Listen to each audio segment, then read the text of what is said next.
नमस्कार दोस्तों। एक बार फिर मैं काफ़ी लंबे समय के बाद आपसे बातचीत करने आया हूँ। अब ये मुझे नहीं मालूम कि जब मैं कभी इन्फॉर्मेशन देता हूँ तो वो बहुत सी इन्फॉर्मेशंस ऐसी होती है जो शायद भविष्य के संबंध में आपके लिए कारगर साबित होती है, या बहुत सी जानकारी ऐसी हैं जो ये इत्तेफाक ही कहें या संयोग की वो लगभग सत्य के बहुत नज़दीक होती हैं। ऐसा जो मेरी बातों को सुनते हो उनको लगता है और वो मेरे से इस संदर्भ में बातचीत भी करते हैं। फिर बहुत से अभ्यर्थियों के मन में उत्सुकता रहती है कि क्योंकि मैं आमतौर पर अखबार की कटिंग्स या बाकी चीज़ों पर यकीन करता नहीं हूँ, और ज़्यादातर वीडियोस व्यूज़ के लिए या इन चीज़ों के लिए बनाने का मेरा मतलब रहता भी नहीं है। जिनको बेसिक ज़रूरत है वहीं तक इन्फॉर्मेशन पहुँचे, ये मेरा उद्देश्य भी रहता है। अब क्योंकि मैंने कहा था कि मैं प्राथमिक अध्यापक भर्ती के ऊपर काफ़ी वीडियोस बना चुका हूँ, बहुत सी जानकारी आपको उपलब्ध करा चुका हूँ। उसके अतिरिक्त मैंने कहा था कि एनआईओएस के संबंध में भी ज़रूर एक वीडियो में आपके बीच में लाने की कोशिश मैं करूँगा।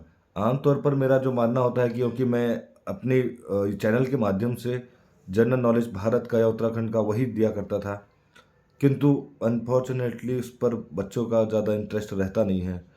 मेरी तरफ से पूरा प्रयास रहता है, उनमें ज़्यादातर मेहनत ही लगती है, क्योंकि उसके लिए पूरा पढ़ना पड़ता है। मैं कभी अपील नहीं करता हूँ कि मेरे आप चैनल को सब्सक्राइब करिए या शेयर करिए। मेरा तो अनुमान है कि मैं मेहनत करके आया हूँ, आप उसको देखिए। मत नहीं भी देखते हैं तो भी चैनल वैसे का वैसे ही है। उसमें मोनेटाइज करने की मुझे आवश्यकता भी नहीं है, तो कोई इस संदर्भ में इसको नहीं देख सकता कि मेरा उद्देश्य इससे कमाई करने का है। बेसिक मुझे कुछ हासिल नहीं करना है। ठीक है, कुछ लोग परेशान हैं, उनको जानकारी मिलती है, अच्छा लगता है। अब क्योंकि मैंने आपको पूर्व में भी कहा था, इसीलिए मैं आपको ये भी बता देना चाहता हूँ कि मैं ना तो किसी के समर्थन में रहता हूँ, ना किसी के विरोध में। जो सही जानकारी है उसके बहुत नज़दीक भी रहता हूँ। अब चूंकि प्राथमिक अध्यापक भर्ती में जो अभ्यर्थी छठी काउंसलिंग के समर्थन में थे, उनके ऊपर मैंने पहले वीडियो बना दिया है और कह दिया है कि छठी काउंसलिंग निश्चित तौर पर होनी चाहिए। बहुत कम ऐसा चांस है कि वो ना हो, किंतु मेरा ये मानना है कि वो अवश्य होगी। जो अभ्यर्थी रुके हैं उनके लिए सिक्स काउंसलिंग अवश्य होगी। उससे पूर्व अभी कुछ समय पहले न्यूज़ आई थी उत्तर प्रदेश के डीएलएड के संबंध में कि उनके स्थायी और सामान्य निवास प्रमाण पत्र को लेकर एक पेच वो फंसा है। हालांकि उत्तर प्रदेश का जो डीएलएड है वो भी उत्तराखंड की भांति ही रेगुलर मोड पर होता है। उत्तराखंड में ये प्रक्रिया लिमिटेड सीटों पर, 650 सीटों पर एक प्रवेश परीक्षा के माध्यम से होती है, जो एक क्रीमी लेयर के तहत होती है। उसके उपरांत दोनों की प्रक्रियाएं सेम है, दोनों में 2 साल का रेगुलर प्रशिक्षण अवश्य होता है।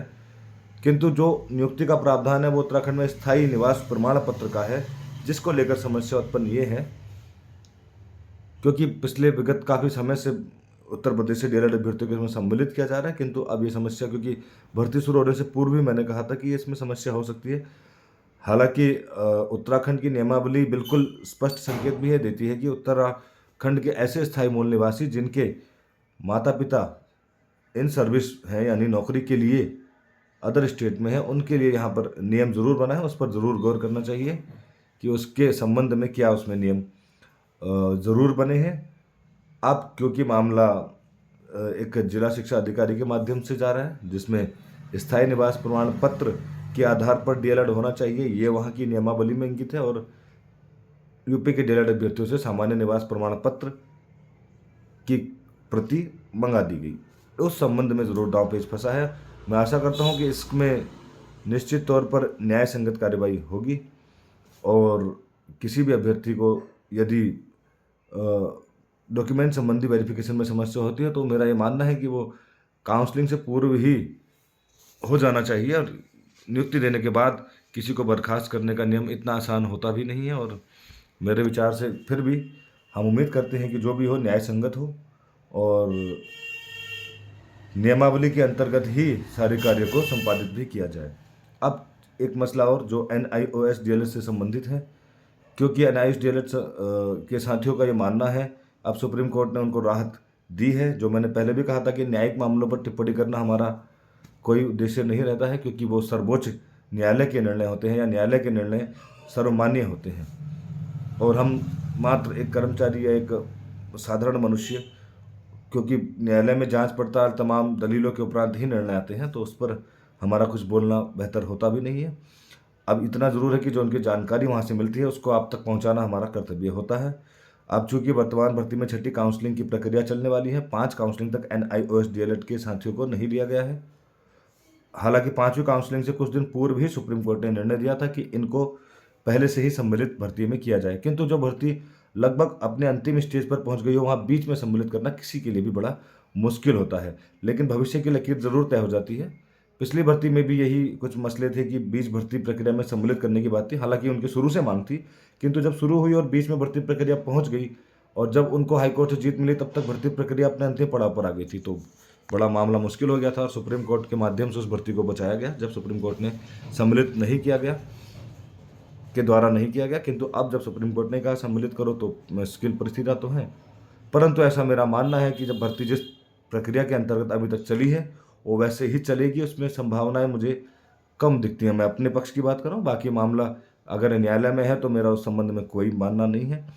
लेकिन ये मैं ज़रूर कहूँगा, यदि सुप्रीम कोर्ट ने उनको सम्मिलित करने की बात करी है तो निश्चित तौर पर इस भर्ती के लिए मैं अभी कुछ नहीं कह सकता। मेरा ये अपना व्यक्तिगत मानना है कि भर्ती छठी काउंसलिंग होती है तो उसको समाप्त कर दिया जाएगा। और इस भर्ती में जहाँ तक मेरा अनुमान है, सिर्फ मैं अपनी बात कर रहा हूँ, कि मुश्किल है NIOS DLED में सम्मिलित होना, किंतु नेक्स्ट भर्ती में उनको ज़रूर निश्चित तौर पर शामिल किया जाएगा। ये सुप्रीम कोर्ट का ही निर्णय है, हालांकि वर्तमान में भी है, उस पर क्या होगा आगे देखेंगे। अब क्योंकि अगली भर्ती के लिए जो बच्चे इंतजार कर रहे हैं, जिनको ये मानना है कि अगली भर्ती कब आएगी, बड़ी प्रतिक्रियाएं तेज हैं।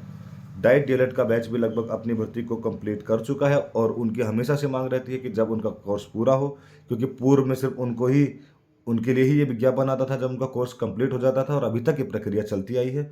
अब चूंकि नए बैच के सामने समस्या आ गई है, पहली समस्या तो ये आ गई है कि पूर्व कार्यरत भर्ती ही अभी तक पूरी नहीं हुई है, उसकी अभी छठी काउंसलिंग अधिशेष बाकी है। तो विभाग की तैयारी उस पर अभी ज़्यादा है, बशर्ते नए विज्ञापन को जारी करने के लिए। तो इस बैच के लिए पहला चुनौती ये है। दूसरा ये है कि माननीय सुप्रीम कोर्ट के निर्णय के उपरांत NIOS DLED के अभ्यर्थियों को अगली भर्ती में सम्मिलित किए जाने की संभावना बहुत ज़्यादा है, जिसके लिए मेरा मानना है कि नियमावली में भी कुछ चेंजेस हो सकते हैं या ना भी हो, क्योंकि ऐसा सुप्रीम कोर्ट के उस जजमेंट को मैंने ठीक से नहीं पढ़ा है। यदि उसमें 18 माह के कोर्स को वैलिड किया गया है तो हमारी नियमावली में 2 वर्षीय DLED लिखा है, जिसमें एक कॉलम और 18 माह का उसमें जोड़ना पड़ सकता है। मेरा ऐसा मानना है। यदि 18 माह को ही 2 वर्ष के समकक्ष बना दिया गया तब शायद ये बात बने, किंतु फिर भी मेरा मानना है कि नियमावली में उक्त संबंध में बदलाव की संभावना ज़्यादा है। उसके अतिरिक्त विभाग सेवारत अध्यापकों को भर्ती प्रक्रिया में सम्मिलित करने से काफ़ी डिस्टर्ब रहा था इन काउंसलिंग में जो अभी तक हुई हैं। तो हो सकता है कि भविष्य को ध्यान में रखते हुए सेवारत अध्यापकों को अब आगे मौका ना मिले। कुल मिलाकर इसका सार इतना ही बनता है कि अगली भर्ती आने से पूर्व नियमावली में संशोधन की प्रक्रिया भी अभी सम्मिलित इसमें होगी। हालांकि अखबारों में ये सुनने को मिल जाता है हमें कि बहुत जल्द 1500 भर्तियों का विज्ञापन आएगा, या अब क्योंकि मंत्री महोदय या बाकी तरफ जो भी अभ्यर्थी उनसे मांग रखते हैं, ये जाहिर सी बात है, अखबार में आता भी है, हम सुनते भी हैं। संभावनाओं को मैं कभी खारिज नहीं करता, कुछ भी हो सकता है ऐसे में, क्योंकि मैं किसी भी बात को इस तरह से नहीं दिखाना चाहता कि मैं 100% सत्य भी बोल रहा हूँ। मैं उन नियमों की बात कर रहा हूँ कि बिना नियमावली बदलाव किए एक नए विज्ञापन का जारी होना एक बार फिर से नई चैलेंज को जन्म देता है। भर्ती को निश्चित तौर पर ऐसी स्थिति में फिर से न्यायालय में जाना पड़ सकता है, क्योंकि माननीय सुप्रीम कोर्ट का निर्णय हो, सेवारत अध्यापकों के बीच उत्पन्न हुई समस्या हो, या विभाग के द्वारा ओपन भर्ती को पूर्ण रूप से संपादित न करने के कारण एक सुपर टेट की प्रक्रिया को भी संचालित करने की व्यवस्था हो। क्योंकि यदि आवेदन NIOS DLED के संबंध में यदि अभ्यर्थी सम्मिलित होते हैं तो निश्चित तौर पर प्रथम दृष्टया यदि आवेदन कम है, आवेदन अधिक हैं और रिक्त पद कम हैं, तो ऐसी अवस्था में सुपर टेट या एक अन्य टेस्ट का प्रावधान ही यहाँ नज़र आता है, क्योंकि ये विभाग के लिए भी आसान प्रक्रिया बन जाएगा, क्योंकि ये पारदर्शिता और जिसकी जितनी क्षमता है उसके आधार पर चयन होगा। हालांकि डाइट DLED जो पहले से ही एक एग्ज़ाम पास करके 2 साल लगातार ट्रेनिंग लेकर के आए हैं, उनके लिए इसको स्वीकार करना इतना आसान काम होगा नहीं। लेकिन अब NIOS DLED यदि इसमें सम्मिलित होगा, चूँकि उनकी मेरिट अपेक्षाकृत बहुत कम है, वो मेरिट व्यवस्था को शायद स्वीकार ना भी करे यदि वो सम्मिलित होते हैं। और यदि इसके अतिरिक्त भी चाहे वो आवेदनकर्ताओं की अधिक संख्या हो, वो भी सुपर टेट की तरफ ही संकेत जाता है, या विभाग के सामने वो समस्या जो वो सीधी भर्ती को पूर्णतः संपन्न कराने में सफल नहीं हो पाता है, चाहे वो पिछली भर्ती हो चाहे इस भर्ती में भी सफल हो जाएगा, लेकिन अभी तक समस्याएं हैं। तो इन दशाओं में सुपर टेट की संभावनाएं मुख्य तौर पर नज़र आती हैं। उसके लिए भी नियमावली में बदलाव हो सकता है। अब चाहे वो यूपीएससी उस परीक्षा को कराए उत्तराखंड बोर्ड, या यूके ट्रिपल एससी के माध्यम से परीक्षा को दिया जाए, ये मैं सिर्फ अनुमानित बता रहा हूँ।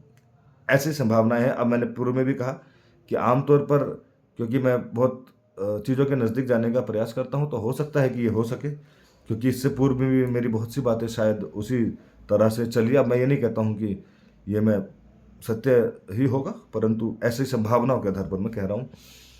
तो उस दशा में आप देखिएगा कि इस भर्ती के समाप्त होने में, नियमावली के बदलाव होने में, और यदि टेस्ट की प्रक्रिया होती है, यदि यूके ट्रिपल एससी या अन्य विभाग को जाता है, तो 3 महीने, 4 महीने या 6 महीने तक तो मान के चलेगा कि एक विज्ञापन में समय लग सकता है। और फिर चूंकि डाइट का एक अगला बैच अभी भी सेकेंड ईयर में आ गया है, तो मैं ये मानता हूँ कि, मेरा अपना मानना है, मैं खुद भी कह रहा हूँ कि हो सकता है कि बहुत जल्द भी विज्ञापन आ जाए, परंतु मेरा अनुमान है कि ये समय अवधि अभी संभव मुझे नहीं लगती है। लगभग 6 या 7 महीने से कम समय इसमें नहीं लगता है। अब चूंकि विज्ञापन अभी समाप्त, पिछला विज्ञापन अभी चल ही रहा है, अध्यापकों की कमी को इसके माध्यम से पूरा भी किया जा रहा है, तो उतना पब्लिक डोमेन में शायद उतनी अभी रिक्वायरमेंट कुछ हद तक शांत भी रही है, परंतु क्योंकि रोजगार एक समस्या है और डाइट के बच्चे काफ़ी मेहनत और काफ़ी स्ट्रगल के बाद यहाँ तक पहुँचते हैं, उनके लिए ये बड़ा प्रश्न हो जाता है नौकरी, क्योंकि वास्तव में सबके लिए ही बहुत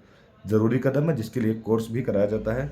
और डाइट डीएलएड जो उत्तराखंड है, उसके लिए भी अस्तित्व का भी सवाल है, क्योंकि हर साल बच्चे एक बड़े कंपटीशन को पास करके यहाँ पर आते हैं। तो निश्चित तौर पर इन चीज़ों को भी गौर से देखा जाएगा, और उसके साथ भविष्य के लिए आपके रास्ते हमेशा खुले हैं।